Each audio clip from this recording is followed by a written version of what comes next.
Mëri apo si në rastin e Tiranës mund të kërkojë rinumërim ku mund të marrë mandatin doktor Ilir Ali Mehmeti duke parë edhe pavlefshmëri dhe të gjitha format e ankesave. Sepse ka një farsa, ç'është farsa? Është një shkelje universale e ligjeve, e normave, e kritereve. Për ta thënë me një fjalë, merrni deklaratën e Edi Ramës. Kodi zgjedhor është një kinezëri. Mos harroni këtë. Që në këtë moment, ai dëshmon se do zhvilloj farsë dhe jo zgjedhje. Kodi zgjedhor është një kinezëri. Po. Zoti Berisha, Mariglen Kume nga MCN.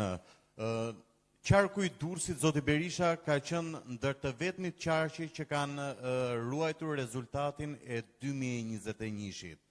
Thënë kjo në një kohë kur ju keni këto akuza për atë cilin e quani klani i Troplinit në Durrës. Cila është formula që ndoqi Partia Demokratike për këtë qark që të paktën ruajti rezultatin e 2021-shit, pasi në shumë qarqe të tjera ka dalë edhe më dobët? Kjo ka qarqe që ka fituar Partia Demokratike. Ti nuk mund të kur të pranosh se farsa ka të njëjtin efekt në çdo qytet, në çdo qark dhe kudo. Por, Mariglen, kur shef rezultatin e Arkend Ballës, 5.000 vota më shumë se Edi Rama, atër më thuj mu. Kjo nuk mundet kur të pranohet. Kur shef rezultate e Blendi Gonxhës,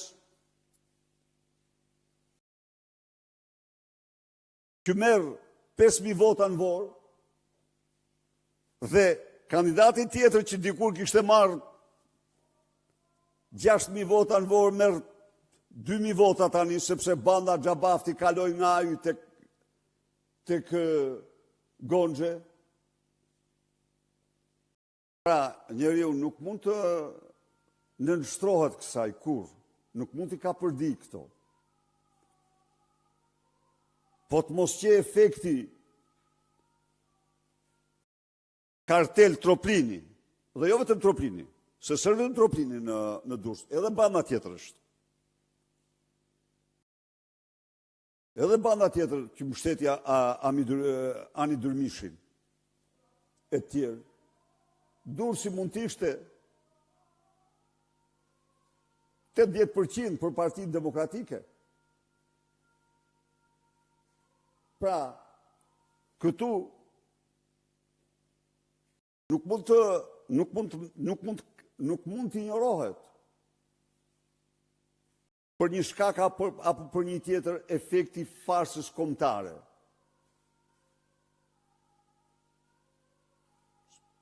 E qartë besoj. Zoti Berisha, Isa Myzyra nga Ora News. Kryetaria e gjykatës së apelit të Partisë Demokratike, zonja Adriana Kalaja, prej ditësh është duke sulmuar Partinë Demokratike dhe kandidatën tuaj më të votuar, Jorida Tabakun, për vjedhje votash në një kohë kur ju si kryetari i partisë çdo ditë keni dalë për të denoncuar farsën elektorale të Edi Ramës, por dhe grupi avokatëve të Partisë Demokratike janë duke bërë ankime.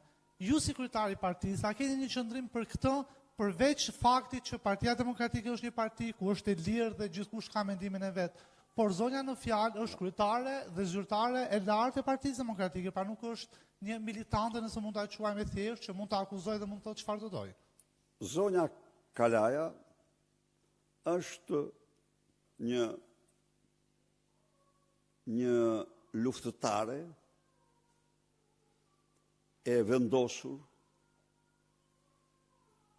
e guximshme, e cila në këto 4 vite është përballë direkt me kryeministën e Shqipërisë më shumë se kushdo tjetër. Në atë linjën e saj që ajo beson se është avokate, linjën e drejtësisë. dhe pa ditë. Por zonja Kalaja dhe cili do tjetër qoftë, në vlerësimin tim,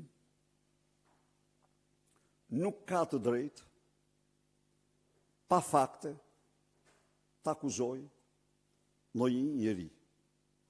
E treta, Sali Berisha është shprehur për këtë, se zonja Tabaku ka bërë një nga fushatat më intensive, siç unë kam konstatuar dhe e vërteta jo vetëm unë. Por, përsëri e mbyllim këtu, në qoftë se Edi Rama për hiret e Olta Gjashkës,